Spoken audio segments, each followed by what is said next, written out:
Hello and welcome back to True Crime Guys podcast. I'm your host, Michael, and I think I drug Andy in here kicking and screaming. No, I think you kind of slid me in here with all the sweat trail that I left behind. God, it's hot out here today. Yes, mid-90s here in the South. Yes, but you know that humidity around here. The humidity. And worst off, it's not raining. What are they doing to us? Because what's happening? It rains like 30 minutes every day, and then it's just like dome. Steam. Remove the dome, dude. It's not enough. Like I said, just enough. Damp. But anyways, before we get into this crazy story today of Cory and Curtis Lovelace, I'm really excited about this story, Andy. I'm really excited to hear what you think because I'm not even sure what I think. Really? All right. I'm really not. I really don't have a firm opinion on this yet. So we're going to lay out the facts. But before that, guys, I got to remind you that you can catch these episodes early and ad-free on Patreon, patreon.com/truecrimeguys. It is the absolute best way to help the show, and we appreciate everyone on there very much. And you get these episodes early, ad-free, with tons of bonus content. Me and Andy had, 14, 15-minute conversation about all kinds of fun stuff before we started recording today. But again, that's patreon.com/truecrimeguys. Also, you can check out some of our other shows here on the free platform like Strange and Unexplained, Cryptic Soup with Thina and Kylie, and also Sandu Stories, wherever you listen to podcasts. And don't forget to give us a follow on social media at True Crime Guys to stay up to date on everything that's going on in the true crime world as well as on our podcast. Obviously. Now, today, the twisted tale of Cory Lovelace. She was found dead in her bed on Valentine's Day with no obvious cause of death. So naturally, the local rumor mill started peddling the idea that her husband Curtis had killed her. The only problem is this case is full of plot holes that no one wanted or cared enough to find the answers to, until almost 10 years later when a new detective decides to take a look at the case. But was Curtis still being wrongly accused? In 2017, Investigating Innocence was instrumental in the defense of Curtis Lovelace, who was eventually charged with the murder of his wife, Cory, and his first trial was labeled a mistrial. The organization then referred his case to the Exoneration Project based at the University of Chicago, which agreed to represent him pro bono. Curtis got another trial, and this time, things were a little different. But what really happened that night with Cory? Let's get into it, Andy. All right, Michael.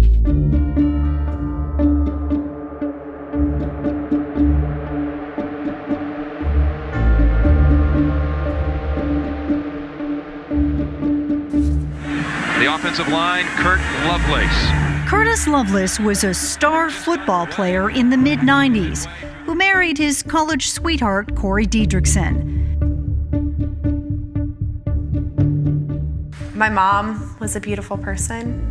She touched so many people. But the Lovelace's life came crashing down on Valentine's morning, 2006. Just utter shock. I'm not even sure how I reacted.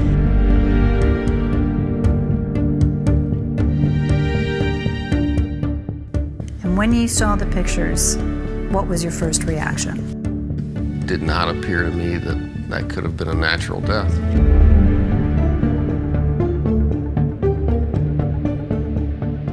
Well, with the position of the hands, it suggests that there was an object between her hands and her body, and it appears that there's a pillow missing. Lovelace is accused of suffocating his former wife, Cory Lovelace. He threatened me. He is physically abusive to me. They were lies.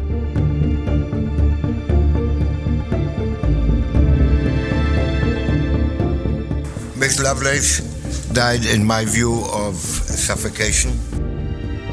It's my opinion that she died of the complication of alcohol withdrawal.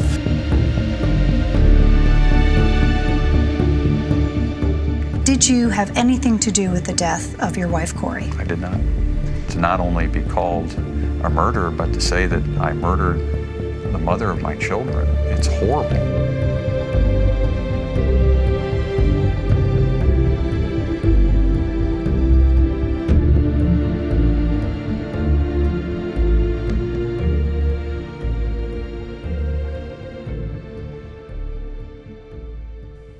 All right, Andy. Today's story takes place in Quincy, Illinois.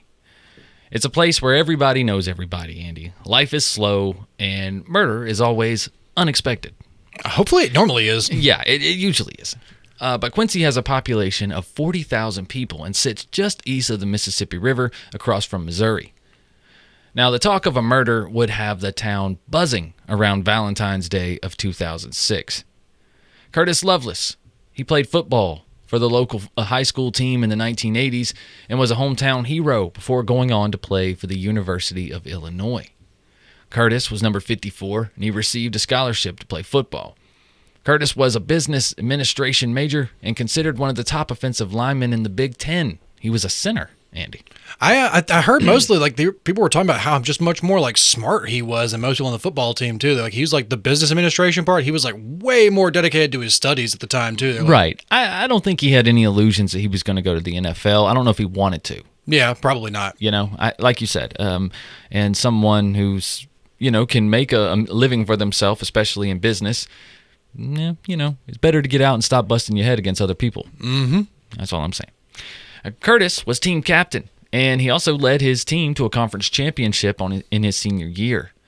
The world was in his hands at that time, and he got a look in a free agent camp in the NFL with the Patriots, but ended up suffering a knee injury, and that kind of caused him to have to pivot into his other talents, as Andy alluded to earlier. He was a smart guy. How many like very successful people nowadays have they tried to be in the NFL, had like a knee injury? Yeah, and, like The Rock. Yeah, it's like in Terry Crews actually played, and like Goldberg. It's all these guys tried the NFL and then like got a much more successful career afterwards. It's like it didn't work out. It's like sometimes it just doesn't work out, and you might fucking like just pivot into greatness. It's just that football is the most accessible thing for big, strong guys to do. You know what I'm saying? It is. Football's everywhere. Small towns, big towns. Yeah. Everybody's got football, and it's a good way to stand out, right? So football is a great way to get noticed for other things. Professional wrestling, UFC, you know, rugby, whatever. Yeah. Acting. To an extent, yeah. Yeah. So, anyways. But while still in college, Curtis started a long-distance relationship with Cory Didrikson, who was studying communications at the University of Iowa. The two had actually gone to high school together. In 1991, just 1 year after college graduation, they were married.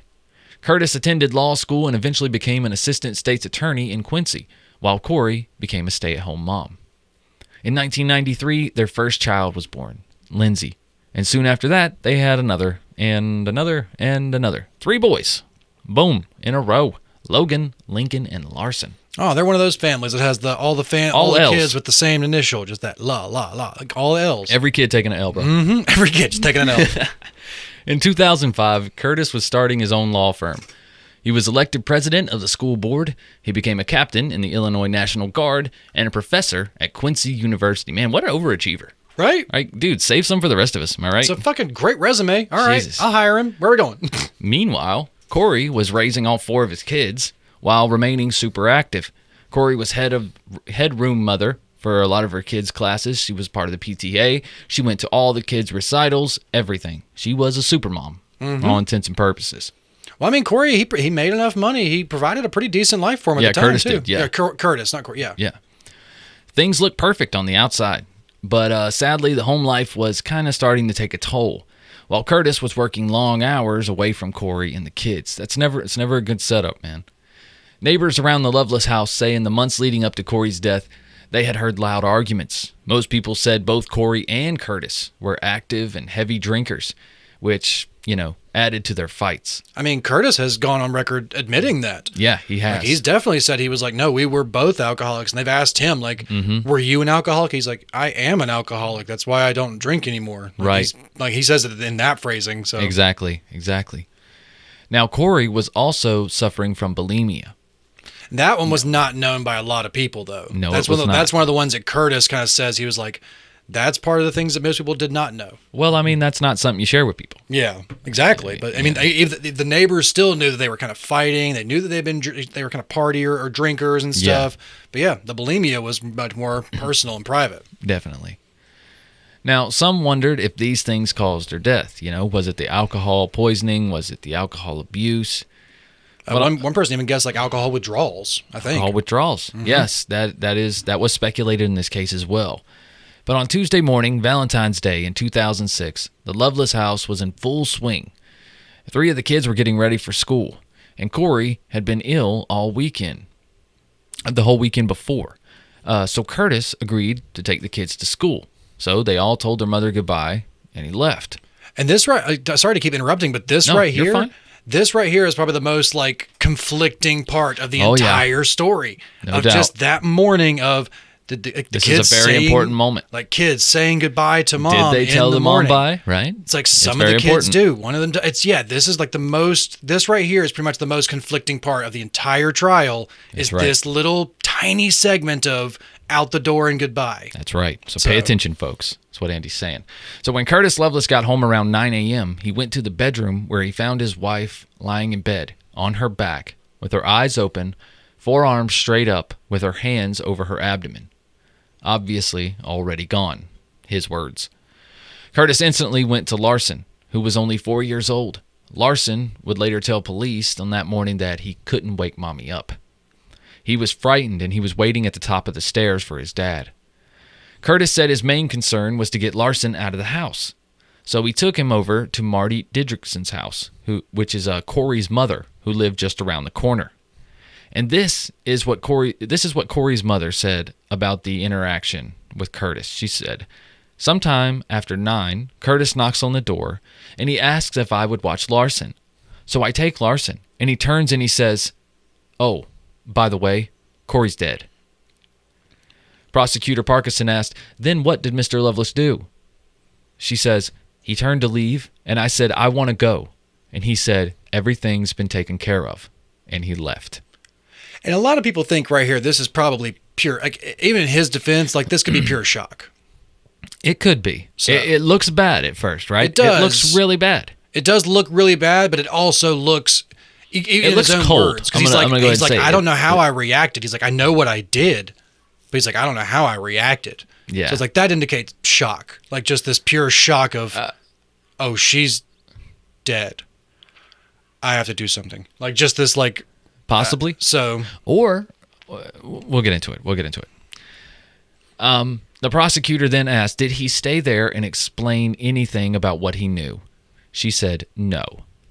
So on his way home, Curtis called his boss, John Bernard, and told him that Cory was dead. Bernard asked Curtis if he called 911, and when he found out that he hadn't, Bernard said he'd called. An EMT named Cole Miller was among the first on the scene. He says he saw Cory in her bed and checked for signs of life. Her pulse, her wrist, there was nothing. And that's one thing people also ask, like, why did Curtis not call 911? And in his own words, he was like, I saw my wife. This was not someone who needed help. This was someone who was already gone. So he's like, my first thought was to get my son out of the house. And honestly, the way she was found in the bed, there's no question about it. Yeah, there's pictures, and like that part of the main part of this trial is how she was found. So it's like, if it's how he says and how they all kind of document it, you could tell she was gone. Yeah. Now, Jeff Baird was the lead detective in the case, and he said there was no evidence of foul play. He was he was early on the scene as well. He said there was no evidence of a struggle, a homicide, and it looked like a natural death from health conditions. The only thing that continued to be brought up was Cory's arms. Cory was 38 years old, and like we said earlier, she was laying on the bed with the sheets pulled up to about waist high. Now, an autopsy was performed by Dr. Jessica Bowman on February 17th at Memorial Medical Center in Springfield, Illinois, and it was found that Cory had steatosis of the liver, or fatty liver disease, which is basically fat buildup in her liver, which can be attributed to alcoholism. Dr. Bowman did find a small cut on the inside of Cory's upper lip. Detective Baird found out from Lindsay that her mom had fallen on Sunday, and that's apparently when she got the cut. Other than that finding, there was nothing else significant reported. The autopsy also found no signs of a homicide. Bowman ruled the cause of death as undetermined. 2 days after Cory's death, her body was cremated, and the case was closed. I mean, people kind of are questioning that part as well. Like, why did it happen so quickly? And that is kind of questionable. But at the same time, at first, all these medical examiners are like, yeah, it looks like she just passed of natural causes. It is questionable, but there's no way that Curtis would have anything to do with how quick they were handling this. Maybe I don't really know about that part because I think at this point when the body's been returned to you, you can choose. Let's go ahead and cremate it while we're here. Like, let's just go ahead and have this cremated. We'll just go ahead and take it. Like, so once the body's been returned to the family, it's their decision what to do. So possibly he was rushing it along. We don't know. There's no evidence of that because there was no case going on so far because there was no signs of a murder of a homicide. Right. So there was no reason for them to be investigating. It was like, oh yeah, it looks like she passed away in her bed, natural causes, and so yeah, this family's in mourning. Let's just let them have the body. Exactly. So 6 months later, everything was normal for people again. Curtis had moved on and met Erica Gomez, a woman who would become his second wife. Erica was one of his students at Quincy University, and only 2 years later, they were married. And that doesn't look good on anybody. That don't look good. Nah. No. 6 months after your wife's tragic death, you're in a relationship with one of your students. Something you have to keep in mind is that Curtis and Cory did not have an ideal marriage, especially not at the time of her death. Mm-hmm. Things were tumultuous, to say the best. Yeah. You know what I mean? They were rough. Now, he could have seen this accidental death as a relief, kind of because he was talking about how she wasn't taking care of herself. She was drinking more. Maybe he kind of seen it as I told her. I told her to stop. I told her to stop, and this is what she gets. It's I'd like to mourn her, but I'm so mad that she did this. Yeah, you know what I'm saying? See that. Yeah, and like I said, just the initial shock of it all too, of just this, there was no lead up, just this bam, dead, just he's even said this was definitely a rebound relationship, and I'm sure, yeah, this man's lonely, he's got 4 kids, he's not used to having no partner around, right? Yeah, I'm sure the first she was shitty to the kids though. Oh yeah, but I'm sure that he kind of fell quickly for the first person who he was vulnerable with. Yeah, well, it didn't last long. They divorced in 2013, and then Curtis was remarried to a third wife, Christine. Christine and Curtis were married on December 26th of 2013. This man does not waste time. No, he does not, man. Got to get a mama for them boys. This man does not waste time. Now this woman adopted the boys. Mm-hmm, because Lindsay was already 8. I think Lindsay, Lindsay was already 18, yeah. Right. And Lindsay and the previous stepmom are the reason that marriage broke up. Yes. And Lindsay was barely a teenager, I think, at the time when they first started dating. She had plenty of falling outs with Gomez, yeah. And that lady was, when you even see that woman on the stand. Yes. In some of we'll talk about that. In some of those things, you're just come on, you're laying it on thick. Damn, can you taste the fakeness of those tears? Dude, nobody bought that shit. Nobody, yeah. Nobody. But at this time, things seemed to be looking up for Curtis, and he was at least trying to fix things. He had been fired from the state attorney's office. He was quitting drinking, and he was trying to better himself. Then, in 2014, things changed for the Lovelace family again. Adam Gibson, a patrol cop who was recently promoted to detective, decided he wanted to take a look at a file of an 8-year-old closed case, the death of Cory Lovelace. Of course, he's just bored. He's just I want to make a name for myself. Just got the Let promotion. me solve this cold case right quick. Look how hard I'm willing to work. That's right. But on January 3rd, 2014, 1 week after Curtis Lovelace got remarried, Detective Gibson began his homicide investigation, considering Curtis to be a suspect. While reopening the case, Gibson first consulted the Adams County coroner, James Keller, who was deputy coroner in 2006. Keller remembers being called to the Lovelace house the morning of February 14, 2006, where he saw Cory laying on the bed on her back, her hands kind of folded over her body. Next, Detective Gibson contacted Dr. Jane Turner, an assistant medical examiner in St. Louis, who agreed with Keller's assessment that Cory's body had rigor mortis. This suggested that Cory's body had passed about 10 to 12 hours earlier. It also suggested that something was originally in Cory's arms. Maybe something like a pillow. It kind of did fit the shape. It did kind of fit the shape. When they talk about her arms, they kind of say across her abdomen, but they're kind of more. But they also look like arms of someone who just had a seizure as well. Or like someone who was reaching for their throat maybe, or reaching for their chest, or just that. Yeah, her arms aren't down by her side as if she had just like passed peacefully. Right. So it looks like her arms were up, and that's how they stayed. But yeah, the difference in how much rigor mortis was in there, that's a big point of contention. Exactly. And also there was a missing pillow allegedly from the setup. I don't know how they knew that or where that came up, but that was an area of contention among the jury. They're wondering, well, what's up with this? Where's this pillow? Whatnot? But I don't know. I guess it was eventually overlooked. The problem with this theory of Curtis murdering Cory was that he and the children told the same story about her coming down the stairs that morning and talking to them about a pair of pants. How could she do that if she was murdered? Yeah, right? if she'd already been murdered the night before. Yeah, how could she have done it that morning? Was already set in. It doesn't make sense. And it's like I think it's like three of the boys or three of the kids. Yeah. All say that they either saw her. All the boys said this. Yeah. They're like, that we saw her that morning. Like, yeah, one of them's like, yeah, I remember like sitting on the stairs with her and saying goodbye. But I mean, Andy, they had 10 years to come up with this story. Mm-hmm. But still, at the same time, like to be far. Well, some of them had the same story after it happened. Like they were like, I remember seeing my mom after it happened. But after years of going on, it's just like, how many times have they had to rethink this memory and try to keep thinking about it? And it's like, has it changed? Has it evolved? What has trauma done to this memory? Right. So. Yeah, it's interesting.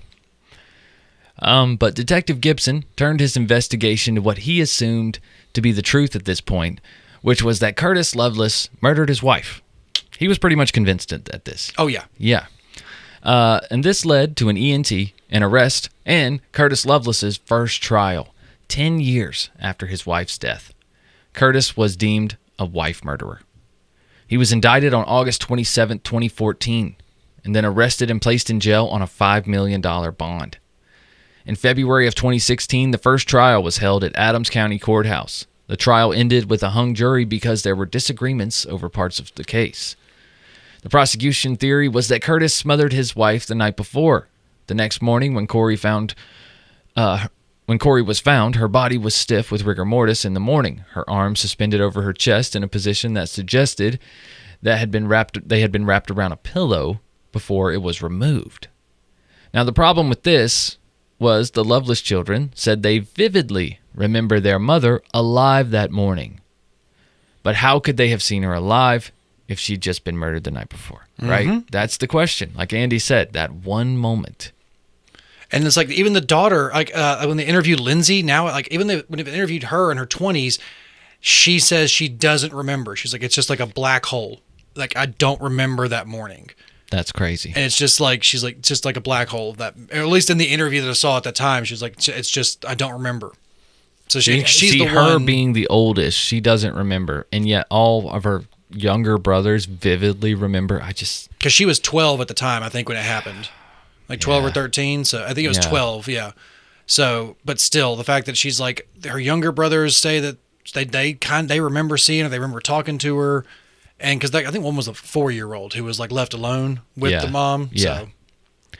But just a year later after this trial, they fire up another one. The prosecution vowed to try the case again, convinced that their theory was right. And because it was a small town, where even some of the jurors knew people in the Lovelace family, the defense requested a change of venue. On March 10, 2017, the case was moved to Springfield, where it would be heard by a jury without any connection to the family or knowledge about the case.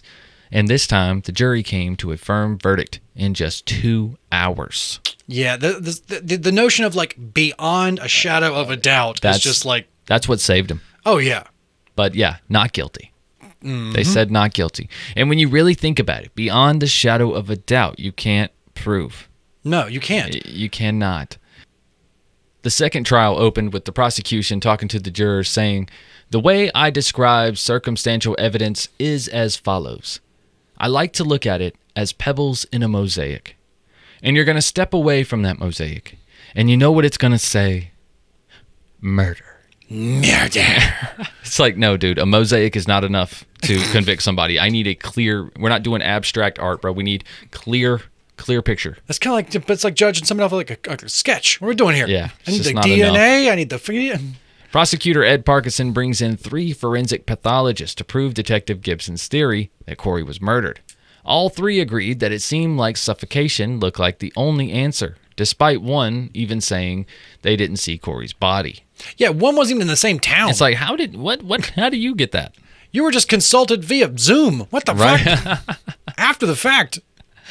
But the autopsy report mentioned the cut on Cory's lip, which could have been caused by suffocation, but if it had been, it would have been a fresh injury and it would have bled. There was no blood anywhere on the pillows or on the blankets or anything, and there was no hemorrhaging in Cory's autopsy. Defense attorney John Levy accused Detective Adam Gibson of creating a crime where there was none. They called the pathologist Dr. William Oliver, who had actually testified in the OJ case. Ooh, big money, big names.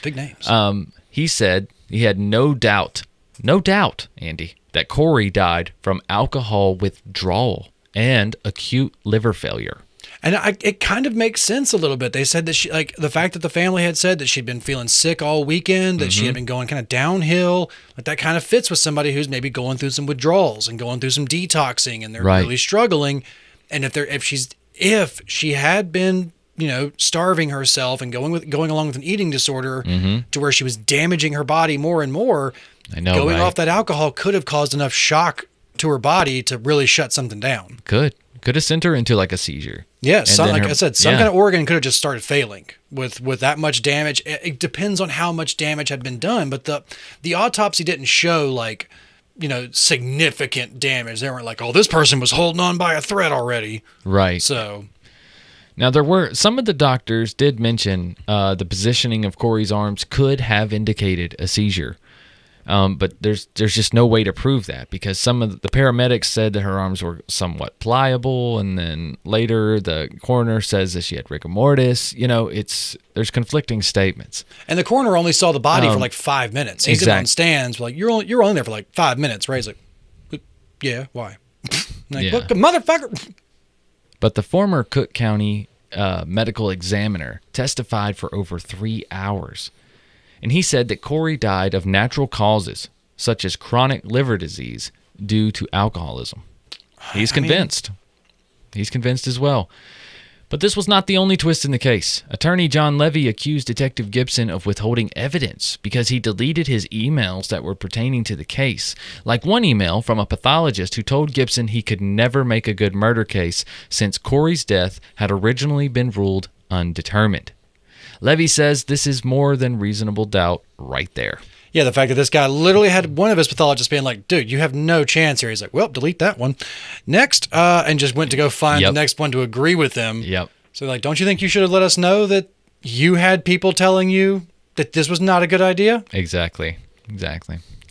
So one of the dramatic highlights of the second trial was Erica Gomez, as Andy mentioned earlier. Erica was Curtis's second wife, and she gave a pretty wild testimony about Curtis and what type of husband he was. Erica said that during their marriage, he tried to poison her, sexually abused her, and was violent at times. She was hysterical on the stand. It was a fucking roller coaster. She was trying to cram 5 seasons of Law & Order auditions into one testimony. I cannot believe. I think she really thought people were buying that. Oh, yeah. Yeah, she was convinced that they were convinced. Yeah, like I said, she was trying to audition for something. This woman was literally like trying to win an Oscar. But it didn't work out. Some of the jurors were even confused as to why she was there in the first place. And then they were like, and we sure as hell don't believe any of her statements. Yeah, especially now. It just didn't make any sense. But in the end, jurors were in agreement saying there was just not enough evidence to convict Curtis of the murder. In the jurors' minds, they said the prosecution didn't prove its case beyond a reasonable doubt. The verdict says the jury finds the defendant, Curtis Lovelace, not guilty. More than 10 years after Cory died and 2 trials accusing him for the murder of his wife, Curtis Lovelace, surrounded by his 3 sons and new wife, walks out of the courtroom a free man, exonerated of all murder charges. He said, "It bothers me to be called a murderer, to be publicly accused of such a horrible act." And like I said, there's only 3 sons are with them because I don't know if they've reconciled yet, but Lindsay, the eldest daughter, is very much distant from the family because she's estranged from them because I don't know if she firmly believes that her dad maybe did this or that she just doesn't have enough firm belief that he didn't. Yeah. So I think it's more that. Yeah, to an extent. Yeah, it's probably that one. because she's given interviews and she says like she doesn't remember what happened that morning. It's just a black hole of memories. And like, because she said she at first thought, because I think she was saying in the interview, she was like, yeah, I used to remember that I saw her that morning and I said goodbye to her and I said I loved you, and I used to tell myself, I was like, well, at least I got to say I love you. And she's like, and now it's just like a black hole of memories. Like I don't remember anything. Damn. But Curtis filed a civil lawsuit against several Adams County and Quincy Police Department employees, saying that he had been wrongly accused. The city of Quincy will be paying $3.7 million of the $4.5 million settlement, and Adams County will cover the rest, $800,000. Oh, I think the city kind of got screwed there. Yeah, they did. County was like, hey, whoa, like, that was them. Whoa. They did this. Most of that happened in Quincy. Hey. That's a little brother thing. Listen, right. We'll cover the tip, okay? That's insane, dude. $4.5 million. But attorney John Levy, who represented the Lovelace family, he said the settlement amounted to $1.5 million a year for each of the approximate 3 years that Curtis spent in jail awaiting trial. He said no amount of money can ever make up for the injustices that Kurt Lovelace and his family endured. Mm-hmm. Because he still had to spend that much time in jail. That's true. In a way, he's right. Yeah, I agree with that. But like, so you think she just died of alcohol poisoning, right? And how do you explain the hands? Seizure? That was it's got to be seizure, right? I felt like it was seizure, or if it wasn't seizure, it was maybe it was like kind of like a heart failure. It was something that she could feel before she died. Her body was reacting to it. She didn't just, like I said, she did not just pass peacefully in her sleep. Her body was reacting to something. She either had her hands up from a seizure, because even in the pictures, when you see her hands, they look kind of seized. Yeah. So I'm kind of leaning towards seizure, or like I said, heart thing, but there was no signs of heart failure. Right. So I kind of feel like seizure that morning, dies because of complications of if she really is suffering from bulimia, where she's been starving or she's been purging and has really kind of been doing a lot of damage to her body, along with alcoholism. And they've already said she was feeling sick the whole weekend. Yeah, it may have just been one of those things where her body gave out, and nobody was there to say, like, to be there in that moment to get her help. Right. So nobody but the 4-year-old. Yeah, and that's what I feel like it is that, and I feel like with the kids, I feel like they probably did see her that morning. I mean, she had to have died in like a 20-minute window, Andy. If she died, like to an extent, yeah. If she dies the way that you're saying right now, it happened in the 20-minute window. It's crazy. Mm-hmm. Like he takes the kids to school. She goes back and lays lays in bed and dies, basically, as soon as the kids leave. It was what it seems like, and then, but yeah, when he comes back and all his like behavior, I'm like, yeah, it seems like someone who's in shock. Like, that's what it sounds like to me. Somebody who, like, even the moms, like her mom says he walks over and is just like, will you watch the son? Oh, by the way, Cory's dead. And just like turns around. It's like, yeah, that seems like the kind of person who's in shock. That doesn't seem like someone who's covering something up. Even if he said it matter-of-factly, like, I almost felt like she was trying to say that he said it in a cold way. Not so much a shock way, but like just cold, like he didn't give a shit. And like I said, he could, in that instance, right, he could have been blaming her. He could have been like, God damn it, Cory, like, why the fuck did you, I told you to stop doing this. Now look all this shit I got to deal with. Yeah. You know, like in that instance, like before you start grieving, like you said, you're in this crazy, I don't know. You're just in shock. That's the best way I can say it. Like, you walk in, you see your 4-year-old comes and tells you that they can't wake mommy up. And you walk in and you see that she is like eyes open, cold, frozen, like just pure shock. Like the human nervous system is going to just freak out. No doubt. So like, I don't really judge some of his behaviors immediately after the fact, especially because he's got 4 kids to take care of. He at this point was still like suffering from being an alcoholic, just lost his wife of, his like college sweetheart. I feel like, this man had he clearly goes off the deep end with some behaviors, but it doesn't scream, I murdered my wife for any reason. Well, I tell you what, you can't prove it. That's for sure. No, nobody could. You can't prove it. So, I mean, there's no way he gets, he can't be tried now. He's already been proven innocent. Exactly. So it's over. But yeah, I guess we'll keep an eye on this guy, see what happens to his third wife. To his third wife. But no, everybody around him too. Like I said, he doesn't give off like everybody in his life is like, yeah, he wouldn't kill. That's not who he is. He wouldn't have done this. Like even when he's talking, like his tears seem genuine. When he's talking about his ex-wife, like remembering some of their times together. They kind of do, yeah. Yeah, it's like his tears seem genuine. Yeah. It's like unlike his ex-wife who was just up there trying to, like I said, get a daytime Emmy. Oh, yeah. That was rough. That was a low point for him. I think he figured that out. Yeah. He was like, oh, Jesus, never stick your dick in crazy, huh? Okay. Yep, but you can stick it in Oh My Gaia. You can. Oh My Gaia is an innovative, all-natural deodorant, fragrance, and beard oil company specializing in paraben and aluminum-free products. Their innovative line of deodorants inhibit the growth of odor-causing bacteria while maintaining effectiveness. And Oh My Gaia, they use only all-natural, paraben, and aluminum-free organic ingredients. So you guys don't have to worry. You can put it pretty much anywhere. I mean, it can go anywhere. It's all natural. It's fine. Yeah, and there's tons of scents like vanilla, cherry almond, sandalwood, lavender, lemongrass, Egyptian musk, coconut. There's sweet pea, sailor, barbershop, and we got our own scent called True Crimepine. If you don't know where to start, that's a great place because you're true crime listeners, obviously. Mm-hmm. Right? True Crimepine. And you can get that deal at ohmygaia.com. That's ohmygaia.com. And because you're True Crime Guys listeners, you can use the code word Crimepine for 15% off your order. CRIMEPINE. No spaces for 15% off your order. Check right below the description of this episode for a link to Oh My Gaia and your keyword. All right? You won't regret it, guys. Give it a smell. Mm-hmm, you know, especially with this hot summer, guys. Give it a spread. Sweat, but smell amazing. That's what life's about. Also, guys, don't forget to check out Patreon, patreon.com/truecrimeguys, where you can literally listen to anything, everything we've ever made. Early, ad-free, bonus content, all that good stuff. Right there on Patreon. There's a link right below the description of this episode as well. It is the best way to help this podcast, and we appreciate you very much. You can give us a follow on social media at True Crime Guys. If you have a case suggestion, you can find us there or send us an email at truecrimeguys@gmail.com. All right, I think that's pretty much it, Andy. I think we're all good, Michael. All right, guys, we'll see you next week for another True Crime Guys case. Until then, keep on creeping. Bye.